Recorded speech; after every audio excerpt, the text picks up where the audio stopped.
Okay, Psalm chapter 99 verse 1. Ang Panginoon ay naghahari. Manginig ang mga bayan. Siya'y naupo sa gitna ng kirubin.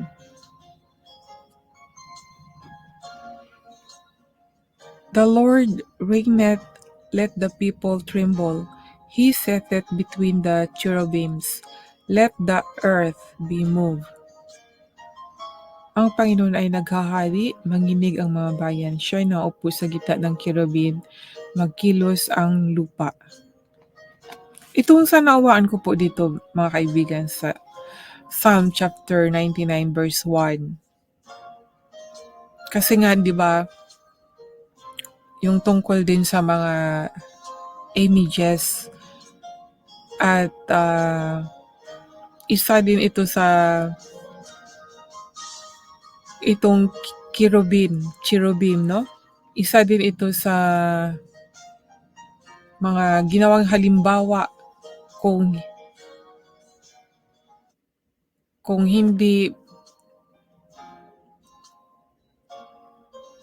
hindi pinayagan ng Diyos, sabi nila, na gumawa ng images. Bakit ito nga yung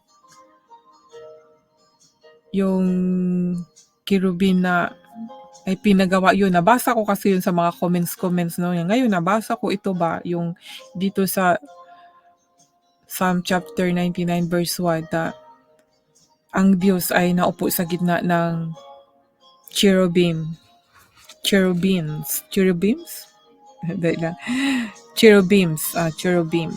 na naupo siya sa cherubims, sa gitna ng cherubims. Ngunit sinabi dito, the Lord is great. Ang Panginoon ay dakila sa Zion at siya'y mataas na higit sa lahat ng mga bayan. So kahit yung mga cherubim na ito ay hindi pa rin pwedeng sasambahin, pupurihin, hindi. Di ba mga angels to, di ba? Angels tong si cherubim, no? Hindi sila pupurihin, pero ito yung isa sa mga ginawa lang halimbawa. Kasi nga daw may cherubim doon sa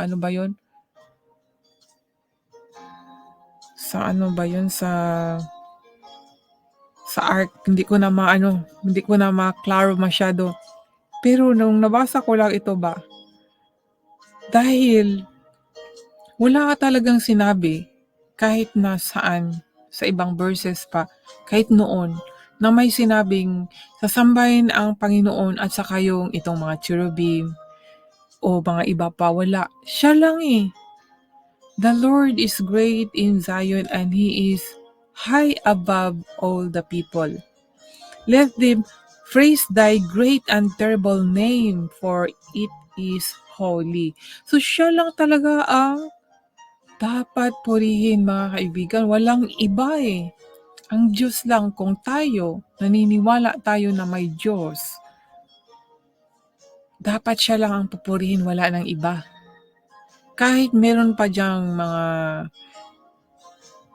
kasama niya, nung nakaupo pa dyan sa gitna, walang iba kundi siya lang, ang nag-iisang Diyos. Kaya dito na-amaze ako nung nabasa ko ito eh. Kaya sabi ko, i-share ko kaya ito sa kanila. Kaya nung nabasa ko rin ito, nasasabi ko talaga na cherubim is not God. Sila ay gwardiya. Para sa akin, gwardiya dahil sabi dito, the Lord reigneth, let the people tremble. He setteth between the cherubims, let the earth be moved. So, God seated between the cherubims. So, para sa akin, ay mga guard sila ng Diyos, no? Kaya hindi sila dapat sambahin. Kaya kahit sino pa o ano pang ibang pangalan, hindi natin pwedeng tawagin. Dahil importante po talaga sa Panginoon, Diyos na ang pangalan niya.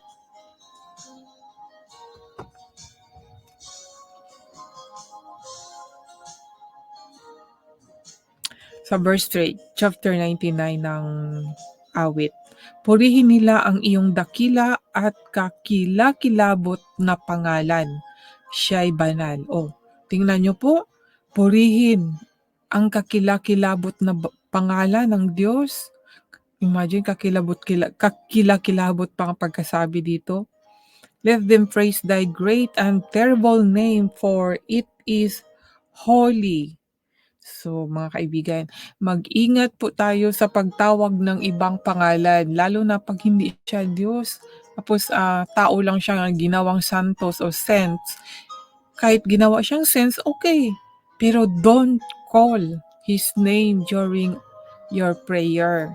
Only the name of God. So ngayon, ano ba ang itinuro ng mga name ng Diyos para yan ang tawagin mo?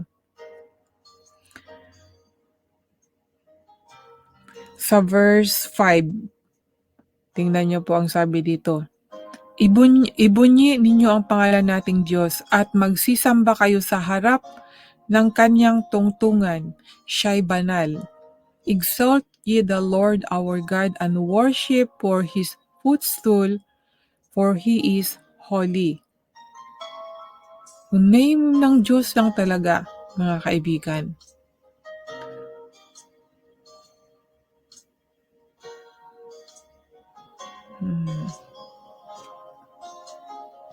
Exalt the Lord our God and worship at His holy hill, for the Lord our God is holy.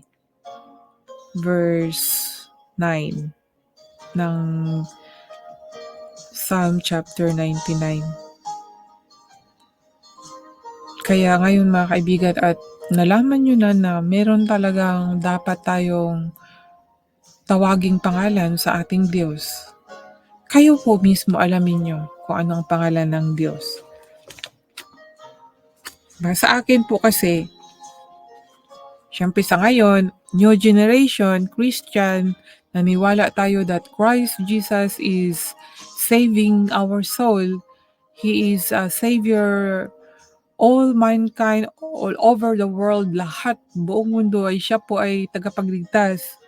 Para sa akin po, I will call His name because He saved me, and I declare that He is truly alive.